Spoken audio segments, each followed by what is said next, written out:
There was a time when people trusted their neighbors. They relied on their neighbors.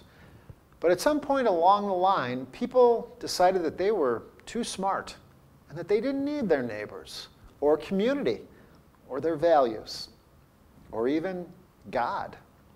God, values, community, they thought that was the old way of thinking. Modern people turned their backs on all those things that made our country great, that gave us our identity, our sense of belonging. They traded their traditions in and were told to rely on government, the society at large, the media, the entertainment industry. But now, sadly, we've all learned a little bit too late that the media and the entertainment industry are a poor substitute for God and community.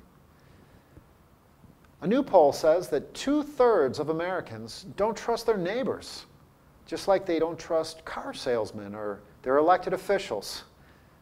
But I think that figure really represents something else. I don't think it's just a matter of trust. I think it represents that 2/3 of Americans are not happy with what America has become. So how do we fix this? Maybe it means going back to old traditions, the old values.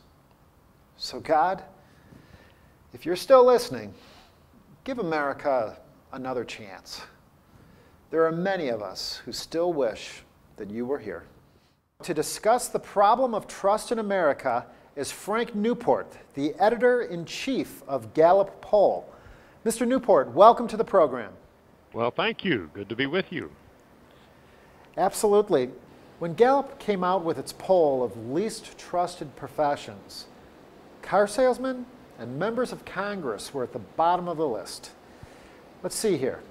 Nurses polled at 85%, doctors at 70%, police and clergy at 58 and 52% respectively. Journalists, interestingly enough, only 24%.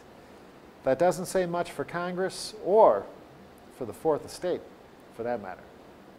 Well, it's very interesting. It's actually a question we've been asking, at least for some of these professions, for decades, going back well before my time, and it's basically how honest and ethical are the following professions, and we've tracked them over time. And as you just mentioned, nurses are at the top of the list, which is quite fascinating. When we rotate people off and on, pharmacists are very close to the top, and medical doctors. So despite the problems that Americans see with the healthcare system, the good news for healthcare practitioners is Americans are still very positive about the honesty of these people. Now, on the flip side of it, car salesmen typically are dead last in our survey, and they were again this past year, but members of Congress managed to eke out a slightly higher honesty rating than car salesmen, and then it goes up from that point. Now, why is that? Is it because those professions attract the least trustworthy people? Well, you know, that's a good question. I think with car salesmen, it's fairly clear. Even if they're car salesmen, you know, listening and watching and so forth right now, they realize that their profession is one that, as a part of its very nature, involves bickering and negotiating and hiding true cost and trying to put other costs on. Why members of Congress should be so low is a more substantive and important question. Maybe it's just part of the profession. And yet, you often hear people say that they trust their own member of Congress. They and obviously they do because they reelect their member of Congress. Oh, that's right. That's often pointed out, and the reelection rate's high. Now, part of that is because a lot of districts are so heavily either red or blue, that is either Republican or Democrat, that it's hard for anybody on the other side to get elected in that district. But that is true, and we have found that in our own data, that approval of members of Congress is much higher when we say your representative than we say Congress in general, although not totally high. I mean, we still, when we asked it recently, less than half of Americans said they approved of the job their own member was doing, so they're having some problems as well. And we know in 2010, on a relative basis, quite a few got thrown out. So it's certainly possible to have even your own member be in trouble in some instances. But generally speaking, that's true.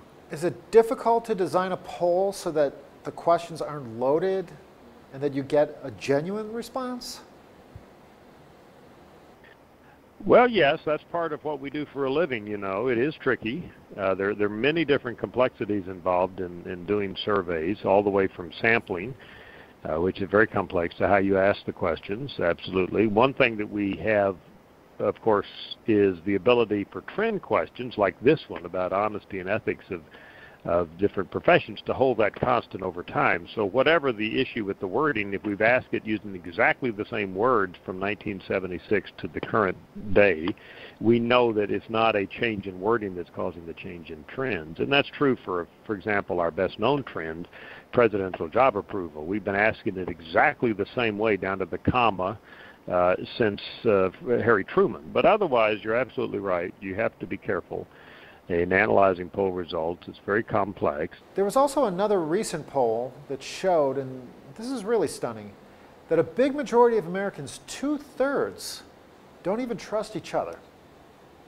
Yeah, and that's part of the environment we live in now. Be wary. People are going to take advantage of you and so on, which is not good, I think, for our own well-being and health. We do know that well-being in general is correlated with trust, and well-being has to do with a lot of variables, like having friends. One area that I've just published a book on is religion.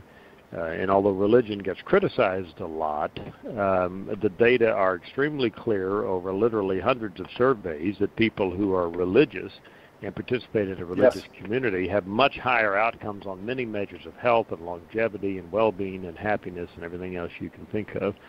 So I think that one thing people should be cognizant of is that religion really has some very positive benefits for people who are its practitioners. It's very interesting, coming from a very, growing up myself in a very tight-knit community where I knew all my neighbors and went to church and school with more or less the same people throughout my entire life. Even now that I live, outside of that community, so to speak, I still, when I encounter someone in my building or on the street, I'll still say hello to them, but I'm astounded, I'm really amazed and somewhat almost a little alarmed at the number of people who will not even say hello. They will just look straight ahead and they don't acknowledge you. New generations of Americans are primarily used to dealing with people online. And if we have fewer of these personal contacts, we're sitting there constantly with our thumbs trying to talk to people in a very peripheral way. That may be a part of this. Now, that's just a hypothesis on my part. I don't have scientific data to back it up, but interesting speculation. Sure. Mr. Newport, thank you for being on the program. Well, thank you.